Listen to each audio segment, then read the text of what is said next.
What's up guys, my name is Josh and today I'm going to be teaching you guys how to memorize your polyatomics. I'm currently in Gen Chem 2. I learned about it in Gen Chem 1 and struggled with it, so I'm making this video to help anyone else who might be struggling with it. We've also got a quiz coming up on it, just review, and I was just doing this for some practice. So let's get right into it. I'm going to start with ammonium and ammonium. I like to pair these two together. I think of ammonium as ammonia's like older brother. Ammonia, chill guy, no charge, so we got NH3, no charge. Ammonium is a little bigger. We got one more hydrogen and a better charge. It's NH4, positive charge. So this is the big brother to this one because it's got one more hydrogen and a better charge.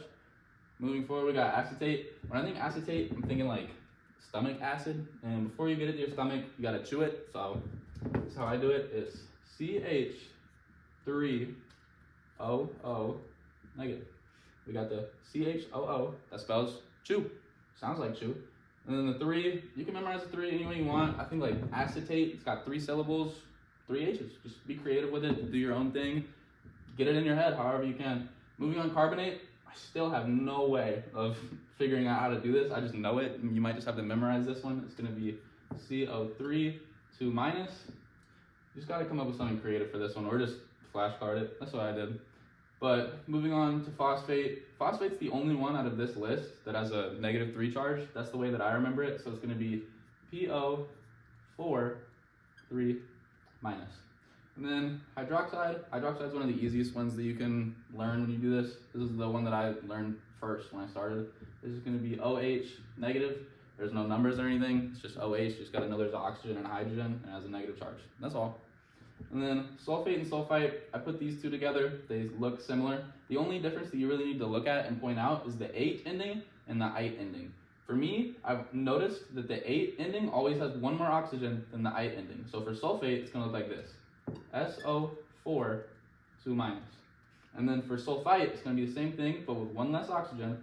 SO3, 2 minus. Moving on, we use the same thing for nitrate and nitrite. It's going to be it's going to be NO3 minus, and then nitrite is going to be NO2 minus.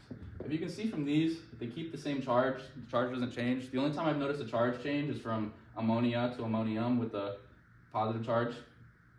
Other than that, it's going to be pretty simple. You just keep the charges the same. And that's how I like it. I like it simple. That's what I like to do as simply as possible.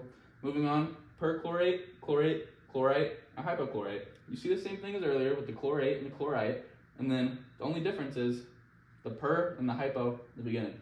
I like to put them together like this. If the per is in front of the chlorate, that means there's going to be one more oxygen, and if the hypo is in front of the ite, it's going to be one less oxygen. So how I'd write this out is ClO4 minus, and then this is going to be one less oxygen, so it's going to be ClO3 1 minus. This one's going to be ClO2 1 minus, and then finally hypochlorite is going to be ClO minus. Simple, easy, it's just a little system. That's how I like to do it. Finally, cyanide, it's my personal favorite. It's just CN. CN, that's all. Well, I hope this helped you guys. This is how I memorize my polyatomics. If it doesn't work for you, I'm sorry. I'm also sorry I don't know anything about carbonate. It's just something I had to memorize. Have a great day, enjoy your semesters, and that's all.